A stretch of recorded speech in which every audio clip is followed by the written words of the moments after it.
अस्सलाम वालेकुम। बोल न्यूज़ के साथ मैं हूं अफशीन कुरैशी और मैं हूं अलिशा सलीम। हेडलाइंस आपने जानी। बुलेटिन के आगाज़ में सबसे पहले आपको बताएं कि तमाम सर्विस चीफ्स की मुद्दत मुलाजमत 3 से बढ़ाकर 5 साल कर दी गई। सुप्रीम कोर्ट में जजेस की तादाद बढ़ाकर आपको बताएं कि 17 से बढ़ाकर 34 कर दी गई है। इस्लामाबाद हाई कोर्ट में 9 के बजाय 12।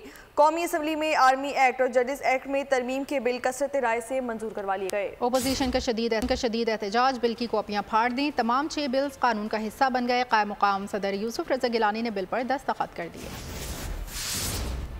तमाम सर्विसेज चीफ्स की मुद्दत मुलाजमत 3 से बढ़ाकर 5 साल कर दी गई।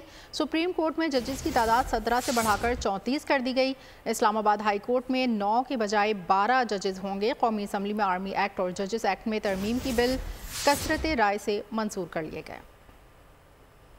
शोर शराबा, एहतजाज, स्पीकर डेस्क का घेराव, मगर फिर भी कौमी असम्बली के शोर शराबे में बड़ी कानून साजी हो गई। चाहते हैं कि गौहर साहब भी बात करें तो kindly take your seat. Gauhar साहब आप इनसे, मेरा ख्याल है वो सुनना नहीं चाह रहे। गौहर साहब, एक के बाद एक कई अहम बिल मंजूर कर लिए गए। Supreme court practice and procedure amendment bill 2024 be pass. The Pakistan Army Amendment Bill 2024 be passed. तमाम सर्विसेज चीफ्स की मुद्दत मुलाजमत 3 से बढ़ाकर 5 साल करने का बिल मंजूर। वजीर दिफा ख्वाजा आसिफ ने बिल पेश किया जो कसरत राय से मंजूर हुआ। I move that the bill further to amend the Pakistan Army Act 1952, the Pakistan Army Amendment Bill 2024 be passed. all those in favor of it may say aye. All those against it may say no. I think ayes have it. Motion is adopted. Consequently, bill is passed. वजीर कानून आजम नजीर तारड़ ने supreme court के जजों की तादाद बढ़ाने का bill पेश किया। ये भी कसरत राय से मंजूर हो गया। बिल के तहत सुप्रीम कोर्ट में जजेस की तादाद 17 के बजाय 34 कर दी गई। Bill further to amend the Supreme Court Practice and Procedure Act 2023, the Supreme Court Practice and Procedure Amendment Bill 2024 be passed. Those who are in favor of the motion may say ayes. Those against the motion may say no. I think the ayes have it. The ayes have it. The motion is adopted and the bill stand passed. Supreme court practice and procedure तरमीमी bill के तहत supreme court के bench की तश्कील के लिए जजेस committee में तब्दीली कर दी गई। जजेस कमेटी में चीफ जस्टिस और सीनियर तरीन जज और आईनी बेंच के सरबराह कमेटी के सरबराह होंगे। इस्लामाबाद हाई कोर्ट एक्ट तरमीमी बिल की भी ऐवान ने मंजूरी दे दी। इस बिल के तहत इस्लामाबाद हाई कोर्ट में जजेस की तादाद 9 से बढ़ाकर 12 कर दी गई। बिलों की मंजूरी के दौरान ऐवान का माहौल गर्म रहा। ऑपोजिशन अरकान नो नो के नारे लगाते रहे। स्पीकर डेस्क का घेराव भी किया। अरकान असम्बली गुत्थम गुत्था भी हुए। सर आप वोट करें, आप सर वोट करवाएं। नहीं सर, मैंने बिल इंट्रोड्यूस कर दिया है। Assembly be taken into consideration at once. कौमी असम्बली के बाद सेनेट में भी अहम कानून साजी का अमल मुकम्मल। अपोजिशन के नारे और एहतजाज के शोर में सेनेट से अहम बिल मंजूर करवा लिए गए। एहतजाज में JUI ने भी हिस्सा लिया। Taken at once. Those who are in favor of the motion may say ayes.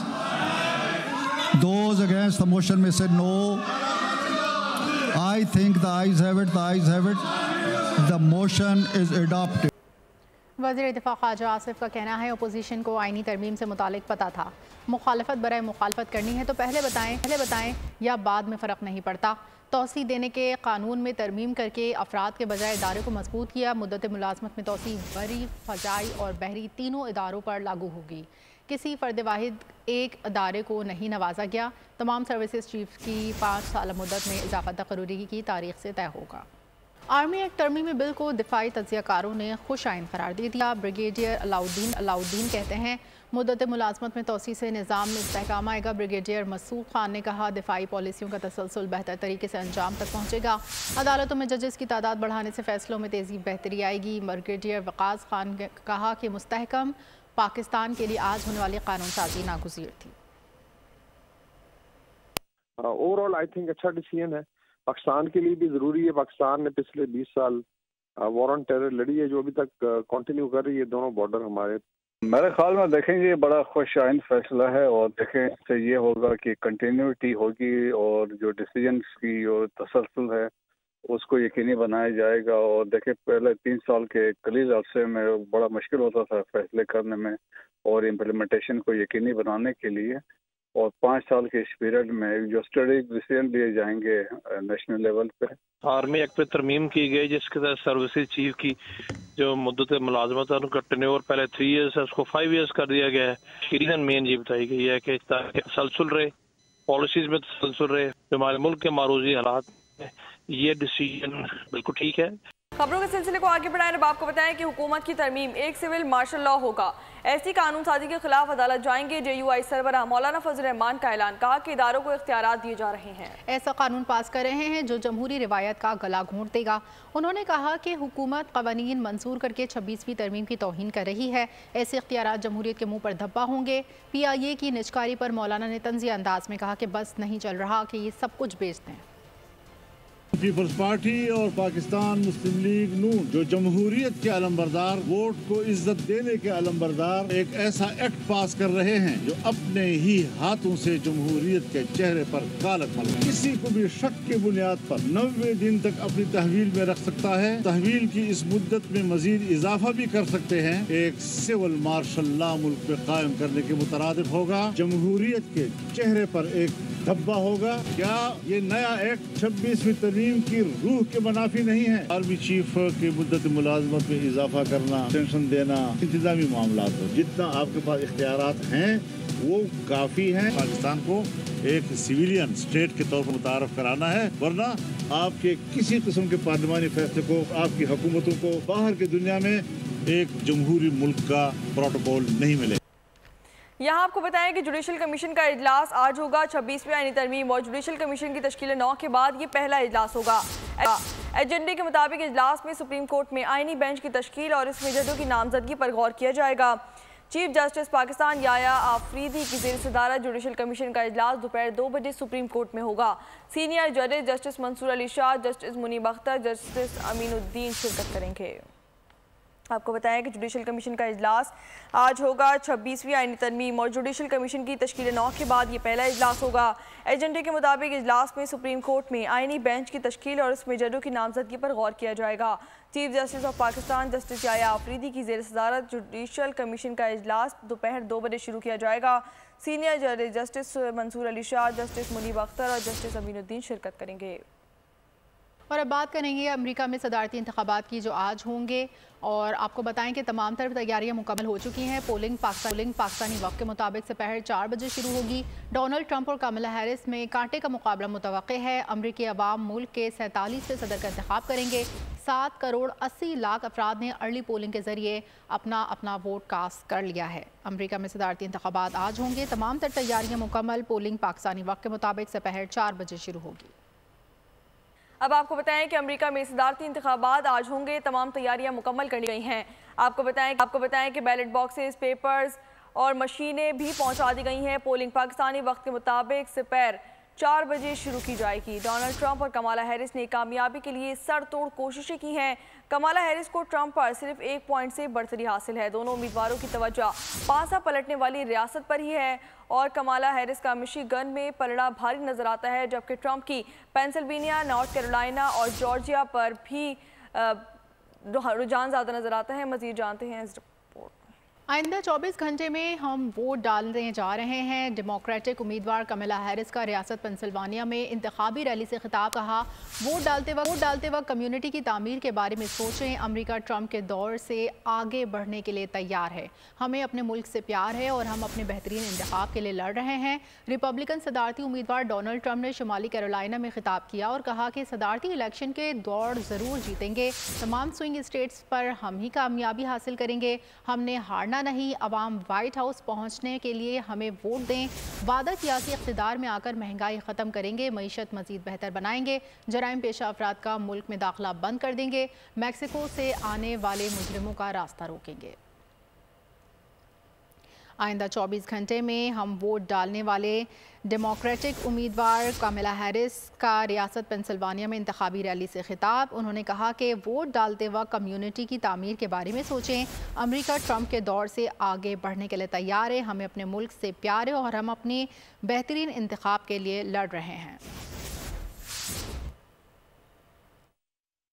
अब आपको बताएं कि 69% शहरियों को आइंदा इंतखाबात की वजह से तनाव का सामना करना पड़ रहा है। अमेरिका साइकोलॉजिकल एसोसिएशन ने सर्वे जारी कर दिया 32% शहरियों का मुख्तलिफ सियासी नजरियात पर रिश्तेदारों के साथ तनाव है। 30% शहरियों ने रिश्तेदारों के साथ वक्त गुजारना महदूद कर दिया है। मजीद तफसीलात जान लेते हैं कामरान जिलानी से। जी बताइएगा कामरान।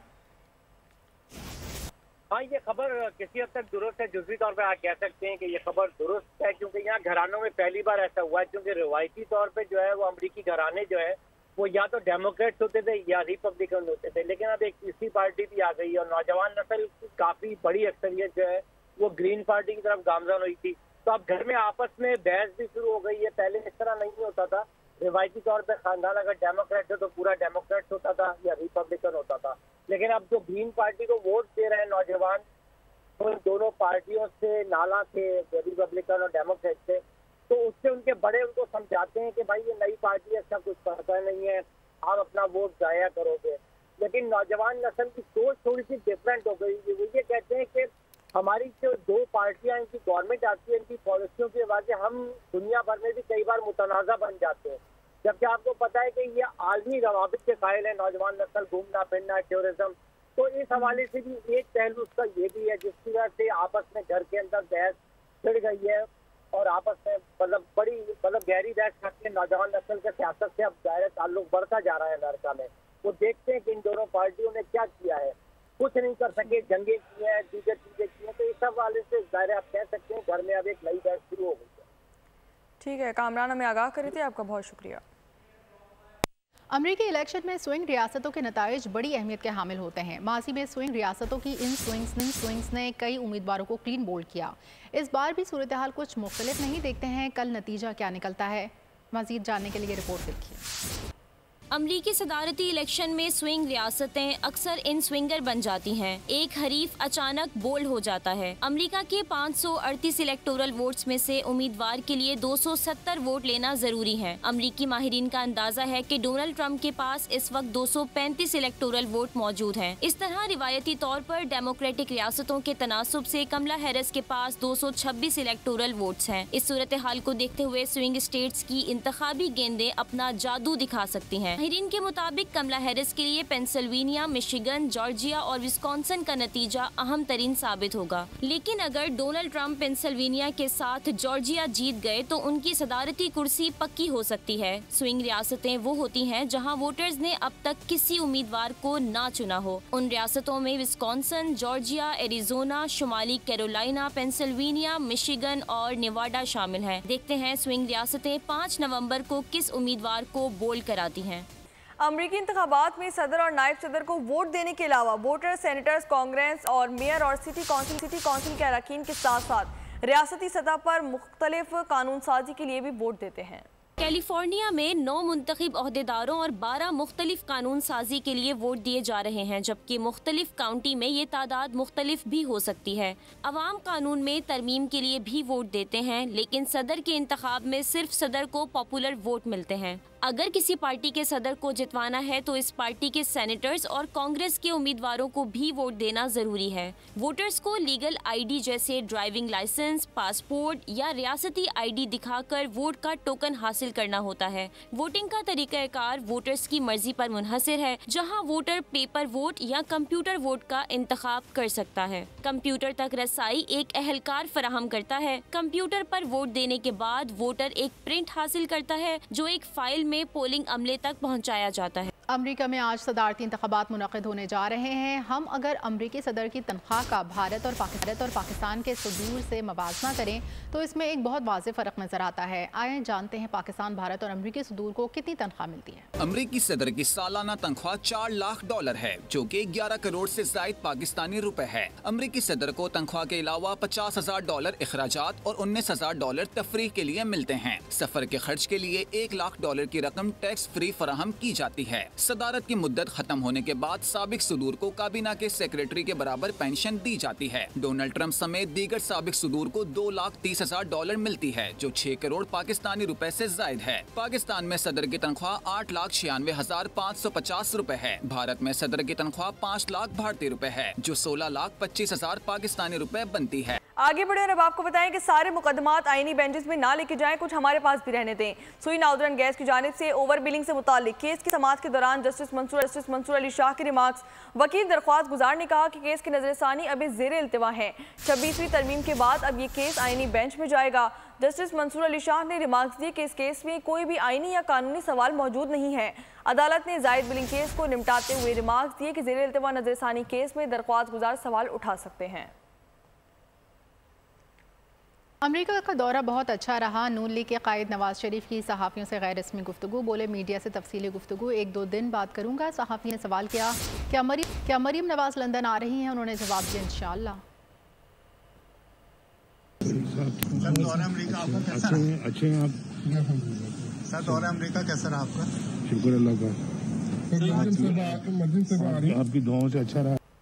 सऊदी अरब और कतर का कामयाब दौरा किया है। सऊदी वली अहद से 1-on-1 मुलाकात हुई। सऊदी अरब के साथ सरमायाकारी के लिए जल्द पाकिस्तानी वफ्द रियाद जाएगा। वज़ीर आज़म का काबीना इजलास से खिताब में कहना था कि अमीर कतर से मुलाकात में पाकिस्तान को मिलने वाले $3 अरब से मुतालिक जल्द पेशरफ्त में गुफ्तगू की जाएगी। कतर जल्द पाकिस्तान में IT पार्क पर भी काम करेगा। मजीद उनका कहना था कि अज़रबैजान पाकिस्तान में $2 अरब की सरमायाकारी के लिए तैयार है। मुलाकात डेलीगेशन लेवल पर और फिर 1-on-1 मोहम्मद बिन सलमान साहब से, और उन्होंने फिर एक मरतबा पाकिस्तान के लिए बड़ी नेक ख्वाहिशात का इजहार किया और पाकिस्तान की तरक्की और सरमायाकारी के हवाले से उन्होंने बड़ी फ्रैंक डिस्कशन की उन्होंने। अब उसके नतीजे में इंशाअल्लाह एक आध दिन में ये हमारा डेलीगेशन सऊदी अरेबिया रवाना हो जाएगा। $3 अरब की उन्होंने एक कमिटमेंट की थी। उस हवाले से पाकिस्तान और कतर तेज़ी से आगे बढ़ने का हमने फ़ैसला किया और क्राउन प्रिंस मोहम्मद बिन सलमान साहब ने बड़ा वाज़ेह कहा कि प्राइम मिनिस्टर IT में बहुत गुंजाइश है, आप स्किल्ड अपनी जो लेबर है वो हमें भिजवाएँ, लाखों लोगों की ज़रूरत है। अमीर कतर ने भी यही बात की और उन्होंने पाकिस्तान में एक IT पार्क लगाने का भी उन्होंने ख़ुद इंदिया दिया। इसी तरीके से अज़रबैजान से हमें $2 अरब की सरमायाकारी की बात हुई थी। आलमी अमन को बढ़ते ख़तरात और चैलेंजेस का सामना है। अमन की कोशिशों के बावजूद कश्मीरी फ़लस्तीनियों की हालत सामने है। Army chief general Asim Munir का international association of peacekeeping training centre की 28वीं सालाना कॉन्फ्रेंस से खिताब। कहा कश्मीरियों और फ़लस्तीनियों के हालात बहुत कुछ करने की तरफ तवज्जो दिलाते हैं। तकरीब में एजाज़ी मेहमान जेन पेरलाक्रोस ने अक़वाम मुत्तहिदा के अमन मिशन में पाकिस्तान के किरदार को सराहा और 28वीं IAPTC कॉन्फ्रेंस की मेज़बानी पर पाकिस्तान की तारीफ की। कॉन्फ्रेंस नेशनल यूनिवर्सिटी साइंस और टेक्नोलॉजी में 4 से 8 नवंबर तक जारी रहेगी। सिक्योरिटी फोर्सेस की शुमाली और जनूबी वज़ीरिस्तान में 2 मुख्तलिफ कार्रवाइयाँ 6 खवारिज जो हलाक कर दी गए। ISPR के मुताबिक शुमाली वज़ीरिस्तान के इलाके दोसली में कार्रवाई के दौरान अहमद शाह और इंतज़ार नामी खारजी मारा गया। अफगान बॉर्डर के करीब दहशतगर्दों की दरअंदाजी की कोशिश नाकाम बना दी गई। कार्रवाई के दौरान 5 खवारजी जहन्नुम हासिल कर दिए गए, 3 जख्मी हो गए। वफाकी वज़ीर दाखिला मोहसिन नकवी का दहशतगर्दों के खिलाफ कामयाब ऑपरेशन पर सिक्योरिटी फोर्सेस को खराज तहसीन जवानों पर फख्र है। खबरों के सिलसिले को आगे बढ़ाएं। अब आपको बताएं कि कराची में बेलगाम डंपर और वाटर टैंकर माफिया की तेज रफ्तारी के बायस Korangi Malik Cantt super highway और यूनिवर्सिटी रोड पर पेश आने वाले वाकयात में 2 खवातीन समेत 4 अफराद जाबाहक हो गए हैं। सुपर हाईवे जमाली पुल के करीब गाड़ी की टक्कर से 2 राहगीर खवातीन भी जाबाहक हो गईं। दूसरा हादसा यूनिवर्सिटी रोड पर पेश आया, जहां तेज रफ्तार वाटर टैंकर ने मोटरसाइकिल सवारों को टक्कर मार दी, जिससे मुनीर नामी नौजवान मौके पर ही दम तोड़ गया। कोरंगी गोदाम चौरंगी गाड़ी की टक्कर से मोटरसाइकिल सवार जाबाहक और एक जख्मी हो गया। सरगोदा के इलाके दीवाल के करीब आसर अफराद ने कार को आग लगाकर एक शख्स को जिंदा जला डाला। पुलिस ने बताया मकतूल कार सवार की शनाख्त 43 साला अंसर सुल्तान के नाम से हुई। गाड़ी को खेत में खड़ी करके आग लगाई गई। पुलिस का कहना है कि जलाए जाने वाले नौजवान के सर में गोली मारी गई।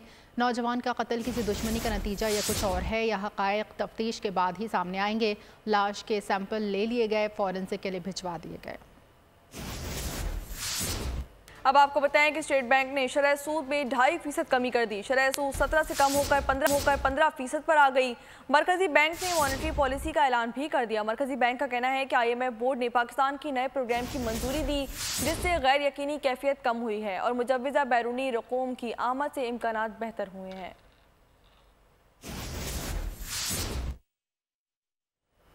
मुआशी माहिरीन ने शरह सूद में 2.5% कमी को खुशाइन करार दे दिया। कहा कि शरह सूद में कमी से महंगाई में कमी आएगी, मुल्क की मईशत में बेहतरी आएगी। उन्होंने कहा कि बैंक से कर्ज लेकर कारोबार करने वालों के लिए भी शरह सूद में कमी अच्छी खबर है।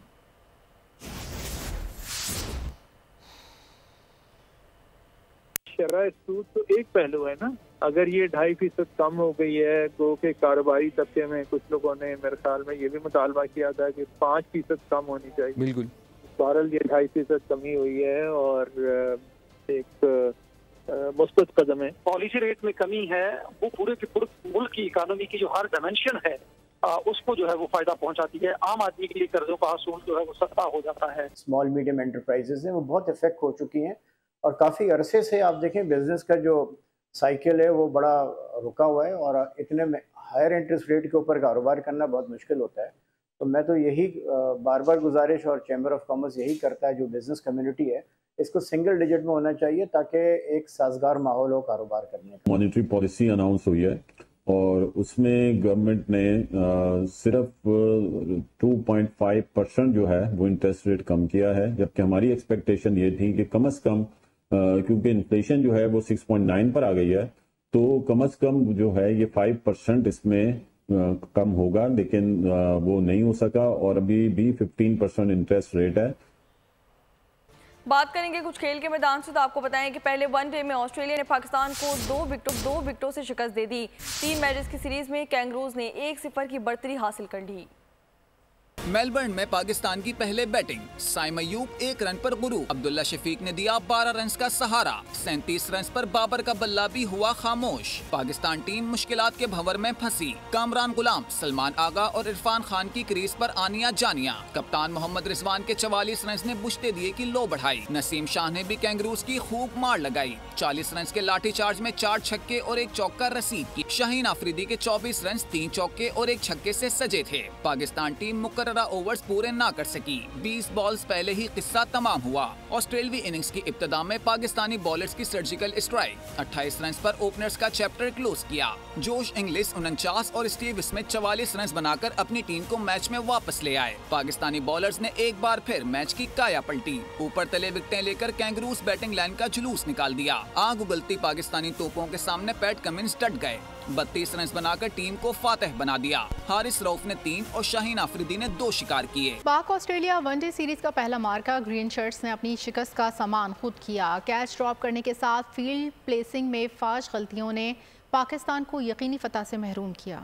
मैच के दौरान क्रैम्प्स किसी को भी पड़ सकते हैं, इंजरी बताकर नहीं आती। जारहाना अंदाज अपनाने पर एक्स्ट्रा रन्स बनते हैं। हमारी टीम अच्छी पार्टनरशिप नहीं लगा सकी, जिसकी वजह से रन्स नहीं बन सके। हारिस रऊफ ने ऑस्ट्रेलिया के हाथों शिकस्त की बड़ी वजह बता दी।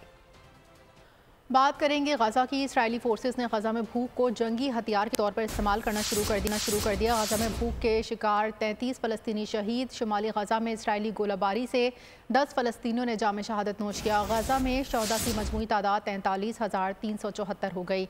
लबनान पर दहशतगर्द इसराइल के फ़िज़ाई हमले, 16 अफराद शहीद, 9 ज़ख्मी। इसराइल का शाम में हिज़्बुल्लाह के इंटेलिजेंस हेडक्वार्टर पर हमला करने का दावा। हिज़्बुल्लाह के गोलान की पहाड़ियों में इसराइली पिस्तों पर रॉकेट हमले। लबनान पर इसराइली हमलों में मजमूई तौर पर 3,000 अफराद शहीद, जबकि 13,000 से ज़ायद ज़ख्मी हैं। आगे बढ़े अब आपको बताएं कि गवर्नर सिंध का सकाफती शो में गिलगित बल्तिस्तान के तुलबा के साथ रक्स सबको भा गया। गवर्नर सिंध कामरान खान टिसोरी ने चांसलर की हैसियत से जामिया कराची में गिलगित बल्तिस्तान की यौम आज़ादी की तकरीब। बुलेटिन के आखिर में आपको बताएं कि मारूफ कॉमेडियन सिकंदर सनम को मद्दाहों से बिछड़े 12 बरस बीत गए। परस्तारों के चेहरों पर मुस्कुराहट बिखेरने के माहिर सिकंदर सनम मज़ाहिया और अदाकारी और गुलकारी में भी खास मुकाम रखते थे। बुलेटिन से फिलहाल इतना ही। मज़ीद खबरों और अपडेट्स के लिए विजिट कर सकते हैं हमारी वेबसाइट boldnews.com और देखते रहिए बोलने। सब्सक्राइब करें और बेल दबाएं ताकि कोई खबर रह न जाए।